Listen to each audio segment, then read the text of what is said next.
Nuestro Padre Celestial, en el inicio de esta meditación, una vez más acudo a tu trono de la gracia, a través de nuestro único abogado y mediador, tu Hijo amado, para que tú me des discernimiento para poderla desarrollar y sea realmente de bendición conforme a tu voluntad.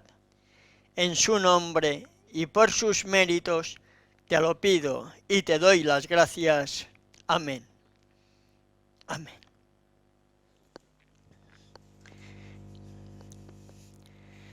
De nuevo, mis amados hermanos y hermanas, por la gracia de nuestro Padre Celestial, proseguimos desarrollando esta miniserie La Vida Eterna.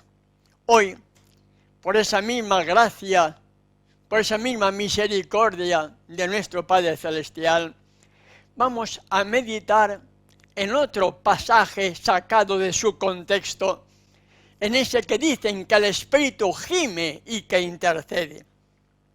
Y para poder entender quién es el Espíritu que gime y que intercede, debemos hallarlo en el capítulo 8 del libro de Romanos. Ahí lleva como título, en el inicio del capítulo 8, viviendo en el Espíritu. Y nos dice así la Sagrada Escritura: ahora pues ninguna condenación hay para los que están en el Mesías Yeshua, los que no andan conforme a la carne, sino conforme al Espíritu. Por lo tanto, hay dos maneras de entender la Sagrada Escritura. Uno, bajo los efectos de una carne, y la otra, bajo los efectos de una vida espiritual. Las cosas de la carne son las cosas de la carne, las cosas del Espíritu son espirituales. Y ahí debemos marcar la diferencia para poder entender quién es este Espíritu que gime y que intercede, como lo vamos a ver a continuación. Y en ese mismo capítulo 8 de Romanos, hallamos, por ejemplo, en los versos 5 y 8, lo que estamos comentando, en que las cosas carnales son carnales y las espirituales deben ser discernidas espiritualmente. Nos dice así el verso 5: porque los que son de la carne piensan en las cosas de la carne, pero los que son del Espíritu en las cosas del Espíritu. Verso 6: porque el ocuparse de la carne es muerte, pero ocuparse del Espíritu es vida y paz. Verso 7: por cuanto los designios de la carne son enemistad contra Elohim, porque no se sujetan a la ley de Elohim, ni tampoco pueden. Y el verso 8: y los que viven según la carne no pueden agradar a Elohim. Y debemos meditar en esto, hermanos y hermanas, para que podamos entender la diferencia que hay entre las obras de la carne y los frutos del Espíritu. El carnal seguirá siempre hablando del asunto mundano y terrenal. El espiritual le encanta hablar de las cosas eternas y no tiene ningún punto en común ni con el mundo, ni con el protestantismo apóstata, ni con la Iglesia Católica Apostólica Romana. Y esta es la diferencia entre un carnal y un espiritual. Y nos sigue diciendo el mismo autor, Pablo, en su primera carta a los hermanos de Corinto, en el capítulo 2, verso 14, lo siguiente: pero el hombre natural, el hombre carnal, no percibe las cosas que son del Espíritu de Elohim, porque para él son locura y no las puede entender, porque se han de discernir espiritualmente. Las cosas espirituales solo podemos discernirlas espiritualmente hablando, no como carnales. Y esta es la diferencia para poder entender ese texto sacado de su contexto. Volvemos otra vez al libro de Romanos, y en el verso 9 nos dice, del capítulo 8, mas vosotros no vivís según la carne, sino según el Espíritu, si es que el Espíritu de Elohim mora en vosotros. Y si alguno no tiene el Espíritu de Yeshua, no es de él. ¿De cuántos espíritus está hablando ahí? Dos. El Espíritu del Padre y o el Espíritu del Hijo. Nos sigue diciendo el verso 11.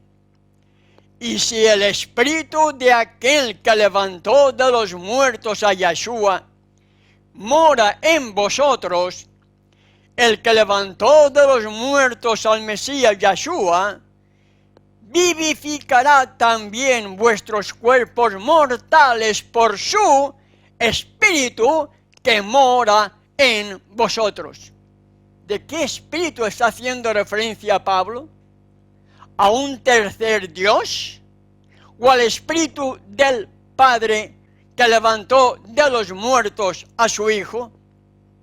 Sigue diciendo el verso 14.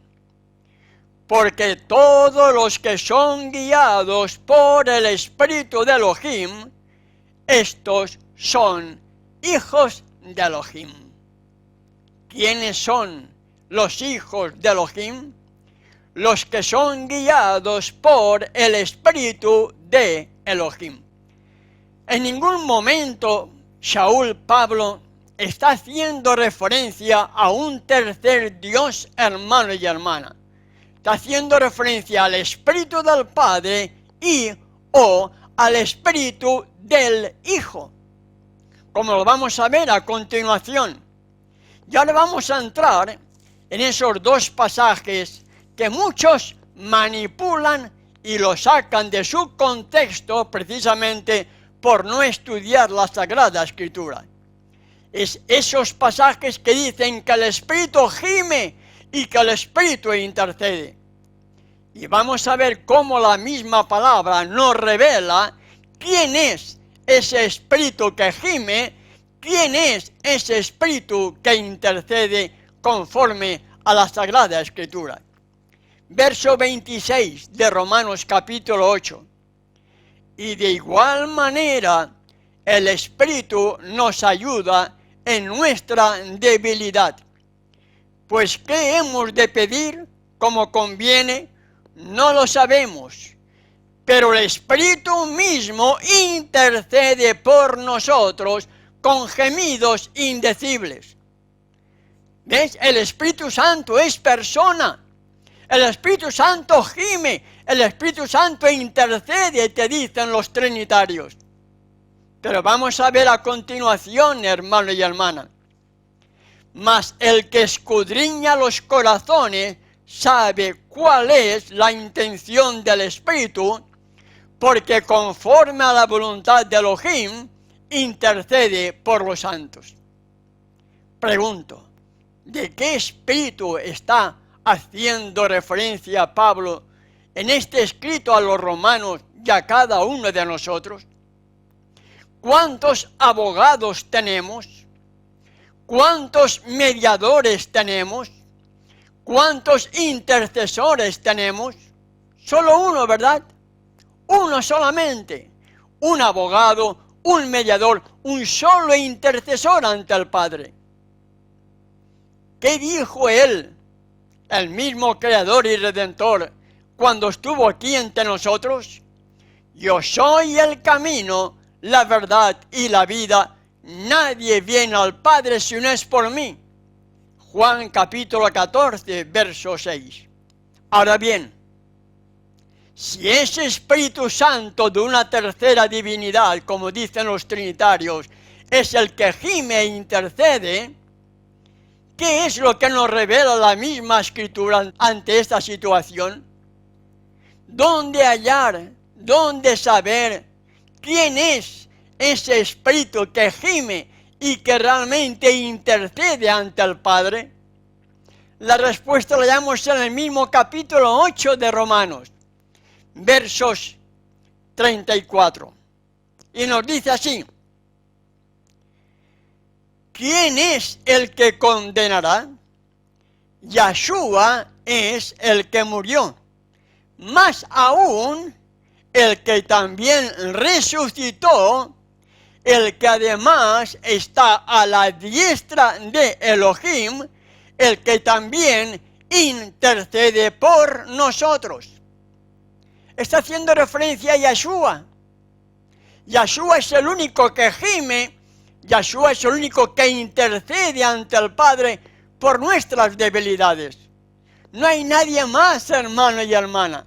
La Biblia es clara, de Génesis hasta Apocalipsis, nos habla simplemente de dos, del Padre y del Hijo, y de un solo abogado, un solo mediador, un solo intercesor ante el Padre, que es el Hijo.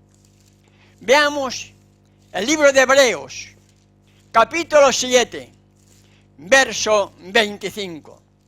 Y nos dice así la misma escritura: por lo cual puede también salvar perpetuamente a los que por él, está haciendo referencia a Yeshua, está haciendo referencia al Hijo, a los que por él se acercan a Elohim, viviendo siempre para interceder por ellos.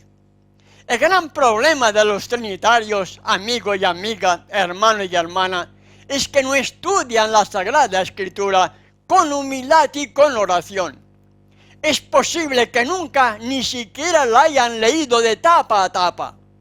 Entonces sacan un texto de su contexto, montan un dogma, montan una creencia, y en lugar de estudiar la Escritura, como nos dijo el mismo Redentor, escudriñar las Escrituras, en lugar de escudriñarlas, se limitan simplemente a oír, a leer lo que otros opinan, pero no a estudiar por uno mismo la Sagrada Escritura.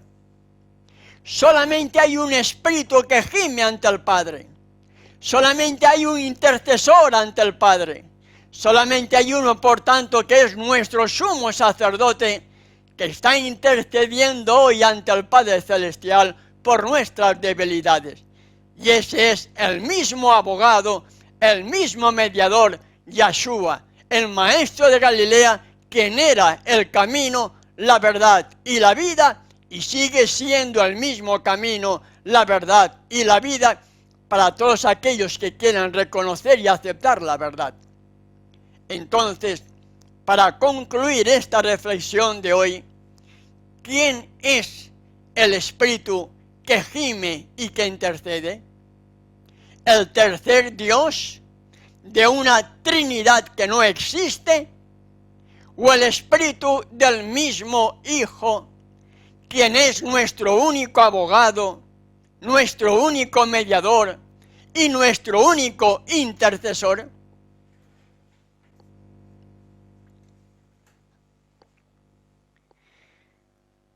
Gracias, Padre Celestial, porque me has dado discernimiento para poder desarrollar esta meditación. Todo está en tus manos, Padre, para que tú sigas haciendo la obra, con cuantos posteriormente puedan sentir deseos de meditar en esta reflexión y sea de bendición conforme a tu voluntad. En el nombre de tu Hijo te lo pido y te doy las gracias. Amén. Amén.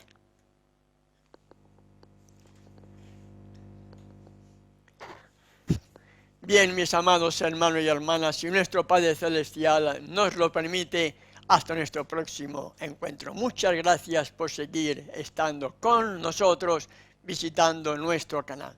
Hasta entonces.